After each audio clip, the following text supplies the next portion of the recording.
அனைவருக்கும் வணக்கம். ஆண்டாள் நாச்சியார் அருளி செய்திருக்கக்கூடிய திருப்பாவை 25ஆம் நாள் பாசுரம்.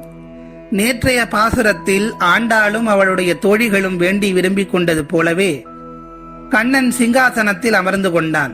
தாங்கள் கேட்டுக்கொண்டபடியே சிங்காசனத்தில் அமர்ந்து கொண்ட கண்ணனிடம் ஆண்டாள் நல்லவர்களை ரட்சிப்பதற்காகவும் துஷ்டர்களை சம்ஹாரம் செய்வதற்காகவும் எடுத்த இந்த அவதாரத்தில் துஷ்டர்களை சம்ஹாரம் செய்வதற்காக கண்ணன் புரிந்த லீலைகளை குறிப்பிட்டு போற்றுகின்றாள். கிருஷ்ணனுக்கு சேவை செய்வதையே பெரிதாக நினைத்து வந்திருப்பதாகவும் அவர்கள் விரும்புவது இது என்பது கண்ணனுக்கு தெரியும் என்றும் அதை தட்டாமல் தரும்படி கேட்கின்றாள். தொடர்ந்து இந்த பாசுரத்தை பார்க்கலாம்.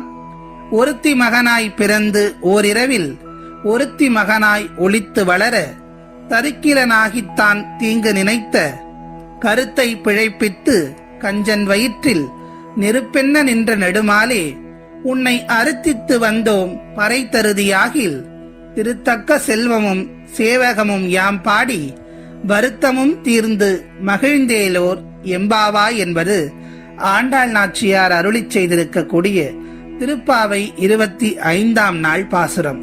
எப்போதும் போல வரிக்கு வரியாக விளக்கத்தை சிந்தனை செய்யலாம். ஒருத்தி மகனாய் பிறந்து ஓரிரவில் ஒருத்தி மகனாய் ஒளித்து வளர. இந்த 2 வரிகளில் கண்ணனுடைய பிறப்பினுடைய ரகசியத்தை இங்கே நமக்கு ஆண்டாள் நாச்சியார் உணர்த்த வருகின்றார். அதை ரத்தின சுருக்கமாக பார்க்கலாம். ஒருத்தி மகனாய் பிறந்து தேவகியின் வயிற்றிலே உதிக்கின்றான் கண்ணன். தேவகி கம்சனுடைய அருமையான ஒரு தங்கை. மிகுந்த பாசம் நிறைந்தவர்கள் இருவரும். வசுதேவருக்கும் தேவகிக்கும் திருமணம் நடைபெற்ற பின்பு அசிரிரி வாயிலாக ஒரு ஒலி கேட்கின்றது. கம்சா, உன் தங்கை வயிற்றில் பிறக்கக்கூடிய 8வது குழந்தை உன்னை கொன்றுவிடும் என்று அந்த அசிரிரி சொல்கிறது. இதை கேட்டவுடன் பாசத்தை எல்லாம் மறந்து வசுதேவரையும் தேவகியையும் சிறைச்சாலையிலே அடைத்து விடுகிறான் கம்சன். ஒரு குழந்தையாக பிறக்கிறது. எல்லா குழந்தையையும் கொன்று விடுகிறான். 8வது முறையாக தேவகி கற்பம் தரித்தாள். அடுத்தடுத்து 6 குழந்தைகள் தன் கண்ணெதிரே கம்சனால் கொல்லப்பட 7வது முறையோ 6 மாத கரு கழிய இந்த குழந்தையாவது மிஞ்ச வேண்டுமே என்ற பிரார்த்தனையும் கண்ணீரும் அவர்கள் இருவருக்கும் இருந்தது. ஆவணி மாதத்து அஷ்டமி திதியில் ரோகிணி நட்சத்திரத்தில் நள்ளிரவு நேரத்தில் ஈசனும் பிரம்மனும் ஆசீர்வதிக்க தேவர்களும் ரிஷிகளும் காத்திருக்க கமலமலர் கண்களுடன் மார்பிலே ஸ்ரீவத்ச மருவுடன் கழுத்திலே துளசிமணி மாலையுடன் தேவகியின் 8வது குழந்தையாக அவதரித்தான் கண்ணன். பகவானே குழந்தையாக வந்துள்ளார் என்பதை உணர்ந்த வசுதேவரும் தேவகியும் மட்டற்ற மகிழ்ச்சியில் திளைத்தனர். ஆனால் அவர்களின் மகிழ்ச்சி மறுகணமே மறைந்து போனது. பொழுது விடிந்ததும் கம்சன் வந்து குழந்தையை கொன்று விடுவானே, அவனை எப்படியாவது காப்பாற்ற வேண்டும் என்று நினைத்தார்கள். அப்போது அசிரீரி ஒலித்தது. வசுதேவரே, உங்களது முற்பிறவிகளின் பலனால் இந்த நாராயணன் உங்களுடைய மகனாக பிறந்திருக்கிறார். இந்த குழந்தையை கோகுலத்திற்கு இப்போதே கொண்டு செல்லுங்கள். உங்கள் நண்பரான நந்தகோப்பருக்கு பிறந்துள்ள பெண் குழந்தையை இங்கே கொண்டு வந்து விடுங்கள் என்று அசிரீரி சொல்கிறது. அசிரீரியின் வாக்கிற்கு பிறகு நள்ளிரவில் அடுத்தடுத்த காரியங்கள் தொடர்ந்து நடந்தன. மாயையின் சக்தியால் சிறையின் வாயில்கள் தானாக திறந்து கொள்ள, காவலர்கள் மயக்கமடைய, வசுதேவர் சற்றும் தாமதிக்காமல் குழந்தையை ஒரு கூடையில் வைத்துக் கொண்டு சிறையிலிருந்து வெளியே எழுகிறார். யாதிசேஷன் குடையாக காத்து யமுனை 2ஆக பிரிந்து வழிவிட வசுதேவர் நந்தகோப்பருடைய மாளிகைக்கு சென்று குழந்தையை மாற்றி வைத்து விடுகிறார். இப்படி யமுனைக்கு வசுதேவர் கண்ணனை அழைத்து செல்கின்ற போது கண்ணனுடைய கால் யமுனை நதியிலே பட்டு விடுகிறது. அதனால் தான் ஆண்டாள் நாச்சியார் முந்தைய பாசுரத்திலே சொல்லுவார், தூய யமுனை பெருநீர் துறைவனை என்று குறிப்பிட்டிருப்பார்.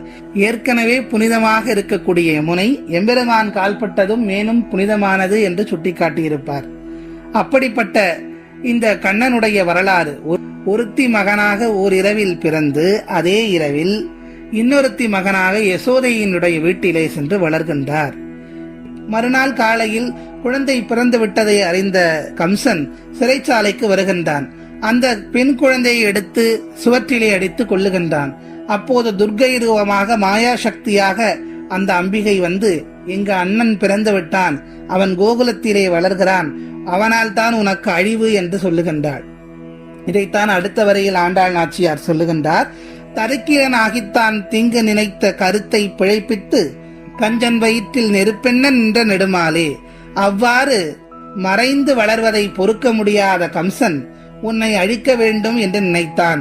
அவனுடைய கருத்து அழிகின்ற வகையில் அவனது வயிற்றில் பயத்தால் ஏற்படும் நெருப்பை விளைவித்த உயர்ந்த குணங்களை உடைய திருமாலே என்று சொல்லுகின்றார். ஏற்கனவே சொல்லி இருப்பார், பகைவர்கள் வியர்க்கும்படியாக வெப்பத்தை கொடுக்கக்கூடியவரே என்று.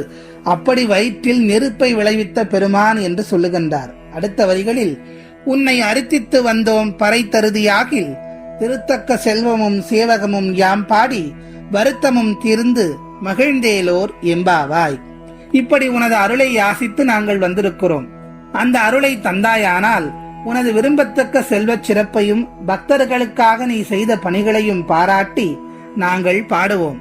உனது பெருமையை பாடுவதால் துன்பம் நீங்கி இன்பமாய் மகிழ்ந்திருப்போம் என்று சொல்லுகின்றார்.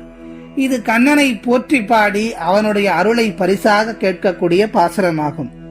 இறைவனை மனதால் நினைத்து பக்தி செய்வது மட்டுமல்ல, இறைவனின் புகழை நாவினால் பாடினாலே போதும், அவனது அருளுக்கு நாம் பாத்திரமாகி விடலாம் என்பதை விளக்குகிறார்.